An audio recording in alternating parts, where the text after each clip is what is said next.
Ladies and gentlemen, welcome to Just the Tip, your fortnightly news with D1 DLC. Brad, Jake, Jordo. Hey. Hello. Zelda is smashing it. Smashing it. On the review, some Borderlands 3 Easter eggs and something to do with Nvidia or something. Yeah, they're awesome. Pretty much. I don't really understand it, but let's crack on with. Obviously, the big news is that the Switch came out. Yep. Yep, 2 days ago from when we're recording this. Yeah. Who's got one? Nope. No. Meh. But the TV gave me the impression that... We said meh. M-E-H. Meh. To me, the big news is the Zelda review scores. I'm not hugely interested in the Switch itself, but this game is smashing it. Smashing it. When I last checked, 98 on Metacritic. Wow. That's really good. That's phenomenal. And you know what really upsets me about this? I don't want to buy a Switch. Yeah. Yep. But like, if a game's reviewing that well, I want to play the game. Yeah, very well. So Nintendo, if we could borrow a Switch, apparently it's a huge game too, like 30 hours or something like that. Yeah. Yep. Well, it's been is Ocarina of Time widely thought of as one of the greatest Zelda games. Yep. And it's on par with that apparently, which is enough. Well, the headline I saw today was the best Zelda of this decade. Wow. Which, to be honest, I mean, I don't know how many Zeldas have been out this decade. I don't know how big. I mean, 98. That's one of the greatest games of all time. Yeah. On Metacritic, that's a phenomenal score. So, which is the only reaon I have any interest in playing it. Fair call. Let's see if we can borrow one before you have to buy one, though. Yeah, I don't really want to pay $550 for Zelda, because that's pretty exactly much right. Yeah. Yep. Which is why I hate exclusivity so much. Yeah. I just want to play all the games. So, but yeah, I reckon that's pretty amazing. It's well done. You know. I don't know. Just on Twitter, there's this bit of a thing, like, just someone somewhere, an adult, decided to put one of the cartridges for the Switch games in their mouth to see what it tasted like. No. And you know how stupid things become things that everyone does? This was the thing. People are going around tasting the cartridges for Nintendo Switch games. Sounds like it. What does it taste like? Chicken? Apparently not very good. Apparently like plastic. Who would have thought? Who would have thought? Go it would taste figure. like crap? But Why? fucking stupid. It is so stupid. People, man. Yeah. Yeah, it's people. Like, these are people, and I'm sorry, because like people that I like and who like us on Twitter, I've seen do this. No, it's a good idea. No, it's not a good idea. What is wrong with you people? Now you're going to talk about this a little bit more in your little tech thing that you do. My little tech thing. Your little tech thing. Little But thing. apparently this AMD Ryzen thing. Ryzen? Yeah, so You're happy with? Everybody will have probably seen a lot of the benchmarks coming out now, and we'll go into it in a little bit more depth in What the Tech later on this week. But it's smashing everything. When I say smashing, it's not the fastest CPU ever made, but it absolutely keeps up with a number of the big guns from Intel. So it's a good contender. It really is. It's opening the door for AMD to become a legitimate upgrade path for people that have always been stuck with Intel for the last 5-6 years. So we're talking like this is for top end machines? Is that like specifically? No, not necessarily. So that's the good thing is it's the top end CPU from AMD, the 1800X, is absolutely trading blows with something along the lines of a 6900K, which is a i7 big Intel chip, for roughly half the price. Of the 6900. Crazy. So it's still not the fastest CPU, but for bang for buck, it's incredible in it. They finally got their architecture much better than the FX series had it, for it to be quite a legitimate gaming option for people as well. Excellent. In particular, streamers as well. 8-core 16-thread is a really good option for streamers as well. I thought so too. That's what I. But we'll talk about that a little bit more in a sec. But the bottom line is AMD have finally made it back, and everyone should be very excited because at the very worst case, we're going to see Intel drop their prices, which is awesome. Yeah, I mean, as someone who has no idea or interest in tech whatsoever, I'm always happy to see a competitive market. Exactly. Because that's good for everyone. Absolutely. Yep. The consumers win. Wow, winning. Did you see Gary Lyon took 9 wickets yesterday against Is he back now? He's the GOAT. He's the GOAT. He's back in. No, keeps out. Okay. Before this turns into another show.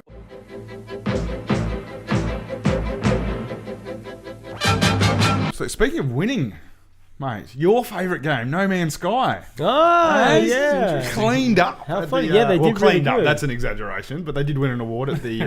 where'd they win it? Game Development Awards? Yeah, Game Yeah, Developers yeah, they Conference did. in the States. For innovation, you know, and well done. You know, it is a great concept of a game, but it just wasn't executed as much as I would have liked. But yeah, so they did. They won an award, but they were not there to receive the award because they were having dinner talking about how they had no chance at winning an award. Some pretty awesome stuff in Overwatch, even though you bums don't play it. No. New hero coming out. Oh. There's a new tank, which is exciting, except it's not Reinhardt, so I don't know why they bother. But yeah, so new hero dropping. It's on the test realms now for people that want to check that out. I don't bother, but that looks cool. And there's now an in-game browser, which I quite like. I just think it's so good. The support that Blizzard have done for Overwatch has been phenomenal. And when you compare that with something like Battlefield 1, which is, you know, premium entry to servers and all that kind of stuff, it's just such a market difference. Really frustrating. And that really puts me off of games that do that. You know? Yeah, fair call. You know, Yeah. In-game browser. What is it? So in-game browser is like a server list. Okay. But that's where you can customize, or Yeah, you can play okay. the vanilla, but you can lock it to just Gotcha. certain people and stuff like that. So instead of that quick match, or not that kind of style. Yeah, okay, cool. Yeah. So it's just an addition in, and you go through, you find which one you want. and- That's always handy. yeah, or Always create handy. your own. Yep. And do what you want. So which Nice. I did. I created my own. No one. Joined it? I just put my thing was you could only play Reinhardt. Yeah. Yeah. Yeah. No one. No, you could only play Reinhardt. Everyone just watched you running around the map. Yeah, it was a one-player game. What's the Kraken, mate? is that a new CPU? My notes. Is that Anyway. So yeah, Nvidia have also released some new tech as well, which is hitting our shelves very soon, which is the Nvidia GTX 1080 Ti. So they have released some other Ti options throughout the 10 series already, but this is the big kahuna, the big one that's hitting. So I think it was touted as being 35% faster than the 1080 or the 980. I'm pretty sure it was the 1080. So significantly faster, which That's crazy. Tis always are. So this will be very good timing from Intel, given that Ryzen's just been released from AMD, and they're going to back that up with Vega relatively soon. So Nvidia have just gone, oh, don't have to worry about the CPU war. I'm just gonna put this here. It's going to be the fastest GPU on the planet. Good luck, AMD. So it's very good timing by them, I think, to see how many people decide to pick up the Nvidia card, which I imagine will be a lot. Just on that note as well, it's $699 recommended retail price in the US, which equates to about $900 here in Australia. We're going to be paying $1,200 for it.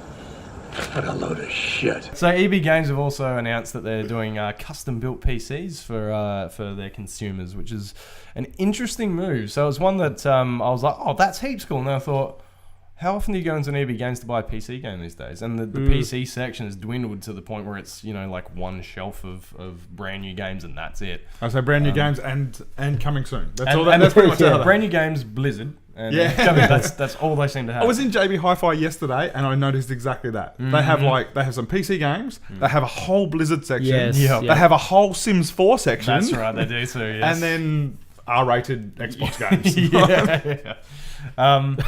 So it's interesting. Me and Jordo were in EB Games yesterday, actually, Yes, we were. and we did have a quick chat to one of the retailers there, and asked him, "What's the go with the EB Games PCs?" And he goes, "I don't really know. They're online only, and they didn't tell us until after it was all released." I'm like, "That's pretty cool."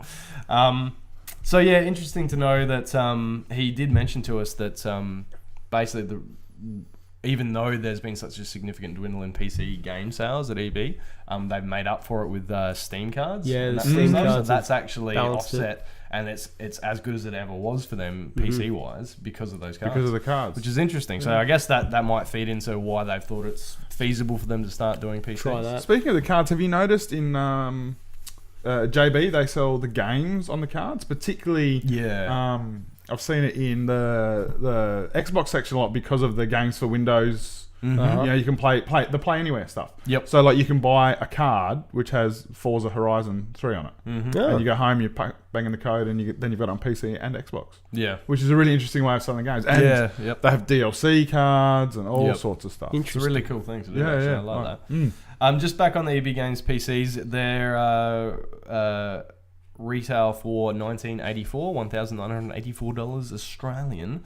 I think you got to pay postage on top of that as well, I imagine. Surely they'll be pick up at the store for free. Have to be. Surely you can pick up Maybe. at the store for free. Maybe. Surely. But the specs really quickly, Intel i5 7500 non-K edition, so you can't overclock it. GTX 1060 graphics card, 16 gig of RAM, DDR4, 240 gig solid state drive, and a 2 terabyte hard drive for storage as well. So face value, the specs look pretty good. 1060, bottom of the line 10 series really. You can get 1050s, but for gaming, 1060 is sort of where you want to start at. For $2,000, you could probably get this for $1,400, $1,500 from other pre-built systems. Yep. Not building it yourself. Dang. Yeah. Pre-built systems. So it is So expensive. if you were to buy those parts and build it yourself, Yeah. or similar, Yep. how much would it cost you? Maybe $1,200. Yeah. Thereabouts. Maybe $1,300, something like that. Yep. Some of the components I'm a little bit concerned about from my perspective as a builder as well, like power supply and stuff. They're not terrible, but they're certainly not what I would consider $2,000 worth of gaming PCs. Yeah, So fair call. keep that in mind if you want to do it. Maybe check out PCK's gear. Their pre-built systems are excellent. So PC Master Race. You just touched on Xbox before. The Game Pass. Yes. Let's talk about that. Yeah, that is very interesting. I really like this. So, so the Game Pass is a subscription service Yeah. for games like Netflix Yep. for TV. That's what I related it to. It's yeah, like yeah. Netflix, isn't it? Yeah. I think so. There's a couple of these that already exist. So Origin has one. Is that right? Have you? Did you end up Origin Access. signing up to that? I did. I used it for 3 months and Yep. played 0 games. Yeah. Yeah. What kind of games are on there? Quite a lot actually. I think The Dragon Age. Hardline, Dragon Age, a lot of those sort of just last generation stuff Yeah. is on there, and I think they're putting more current generation stuff on there Yeah. as well. Definitely, it's one of the things that they're just going to keep building over time. And what was the price of that? It was like $10.99? yeah, I it think was a pretty month. cheap. Wasn't it? Yep. I don't know. So Sony do one, but it's almost like their backwards compatibility type stuff. Sure. So it's mostly PlayStation 3 and below games, but that one's like $20 a month. That's Yeah, too and I'm not much. actually sure if it's available in Australia. Anyway, so the Xbox Games Pass, that's going to be $10.95 AU, Yep. which is pretty good because it's like $9 US. Yeah, that's pretty good. So that Yeah. I thought was a really interesting Per month. pricing for Australia. It's coming in our autumn, so that's real soon because Yep. it's autumn now. Yeah. So sometime in the next 3 months, Xbox Insiders actually have access to the beta of it now. For those that don't know, Xbox Insider is their like beta testing Sure. type program. So they're getting access to some of it now. It will launch with 100 games available. That's a big library. It is. The games will cycle in and out a little bit, but much like Netflix. So it won't be it's not going to be in for a month out. It will be a process. Yeah. And apparently their head honcho, Randy, not Savage. No, not Savage. Really savage. Because they can't handle the Macho Man Randy Savage, the cream of the crop. Nobody does it better. Randy someone, he was saying that a lot of it will be at the behest of the publishers and the developers because as opposed to something like Origin, their program, which is obviously EA games, this comes from all sorts of stuff. And it's Yeah. probably, I think, the best thing about it is the Yeah. variety that. of publishers. Yeah. So, Yep. so the games that we know so far it's going to launch with is Halo 5 Guardians, which is not bad because that was an Xbox One big title when it dropped. Saints Row 4. NBA 2K16, so that's what, a year Yep. last year's. Mad Max, Lego Batman, Mega Man Legacy Collection. Yeah, everyone's looking at Jordan. Terraria, Payday 2, Gears of War Ultimate Edition, so that's the first Gears of War redone. Soul Calibur 2 and Tekken Tag 2. Nice. I think it's fantastic service. Yeah. Yeah. Yeah, that makes like, you know, I'm at the point now where I'm thinking, what do I get next? A PS4 or an Xbox? You know, and I'm leaning towards Xbox. I at gotta this say, point in yeah, they're time. doing. This is just another example. I think Microsoft are being have been fantastic for the community. Yeah. They've really done a lot of stuff that is just good for gamers. Yeah. A lot of stuff you've got to question whether it's good for them, such as the play anywhere. So, one of the big... We were just talking about the Zelda. Like, the only reason I want to buy a Nintendo right now is to play Zelda. Yeah. Don't have that with Xbox anymore. Because I have a PC, I don't need to buy anything on Xbox because I can play them on...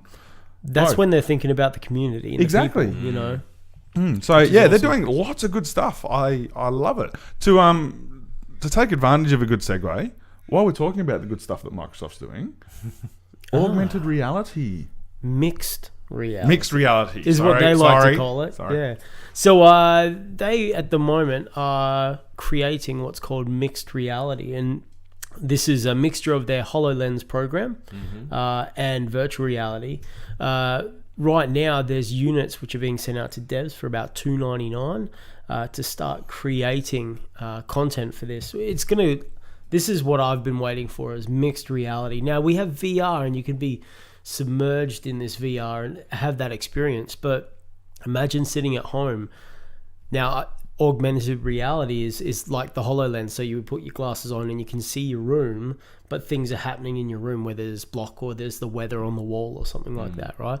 So they're taking the two. They're taking VR and augmented reality. So we'll chuck an image up right now, but the actual VR unit has cameras in the front of it, so you can see your room at the same time. And just like... So it's not actually like glasses. It is like a headset, but then it Yes. puts the camera stuff... see, Correct. I thought it was like... No, wearing glasses, seeing the actual it's room. like but a virtual reality headset with cameras in the front. Yep. So you can see your surroundings as well. And by mixing the two, mixed reality, it's something like you could be at home and then your wall will explode and then aliens will come through and then you're shooting stuff in your lounge room. Yeah. With your vacuum cleaner or something? With your vacuum cleaner. So this Pump is action. so this is this is going to be really exciting. I mean, VR has hit the world, as we all know, but mixing it up, bringing your surrounding elements into a game, that's going to be pretty cool. You know where I think there would be incredible potential is, I mean, for the home, that's great, be able to do that for home, but imagine you could build like a theme park type event with it, and you just have to change the program. Like, you just change the program. So instead of a zombie apocalypse, there's an alien apocalypse. All you need is a warehouse. Yeah. And all of a sudden, that can be any sort of interactive thing that you want. You could be Sherlock Holmes. According to someone, the murderer has the case, and we found it in the hands of our favourite psychopath. Not a psychopath, Anderson. I'm a high-functioning sociopath. Do your respect. Borderlands 3 Easter egg? Borderlands 3. Oh, Easter I'm very eggs. interested. Wow. this is the biggest news. Yes. We're saving it for last. So DLC for Battleborn recently came out. Speaking of which, Battleborn has been getting some very high praise recently about the updates that they've done to the game. Apparently, it's moved on very, very well. I might have to Jump back in. reinstall that. Yes. In the DLC, there are some pillars or pylons or some crap. Yep. And they made strange noises, and there were 6 of them. So... the League of Geeks, being the League of Geeks, so the Underground Geeks. Yes, the Underground Greek Network, Underground Hackers, got this DLC or downloadable content for Channel 7. So they they listened to the noises, and apparently, I don't know all the details, but it was different audio bits, some going forwards, some going backwards, that turned out to be Morse code. So they put them all together, deciphered them, and it says... visit Promethea. Now, we think that might be a spelling mistake because in Borderlands, there's a planet called Promethea. So let's assume that's what it means. Yep. So visit Promethea, children of the Vault. We are not on Pandora anymore. Tannis is not what she seems. Do not open the vaults. Isn't that amazing? Sounds so good. Don't you have chills? That's awesome. Bus Stallion! Here, girl! Bus Stallion! Say hello! Yeah. Bus Stallion says hello. That's it. That's it. I believe that's it. Oh, have I talked about Logan yet? not for the people? Because I've forgotten how many times I've spoken about it. You have not. Go and see Logan. It is the best goddamn movie you will see this year. So he says. Full stop. Say goodbye, boys. Bye-bye. See ya. Bye.